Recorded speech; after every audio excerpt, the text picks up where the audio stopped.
Hi everyone, my name is Francis Koma and I'm from Sierra Leone. I am the founder and CEO of FRANTECH3D.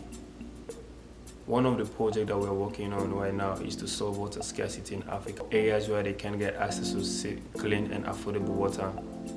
As illustrated, water scarcity affects more than 40% of people around the world, and it's an alarming figure that is projected to rise as time goes on.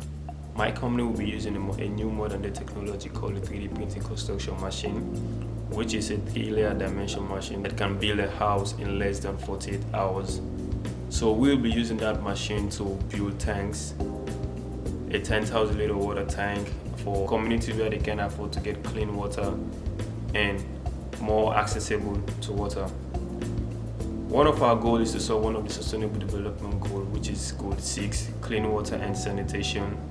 We do believe by building tanks in these communities in Africa, and especially Sierra Leone where I came from, we can help solve water scarcity drastically.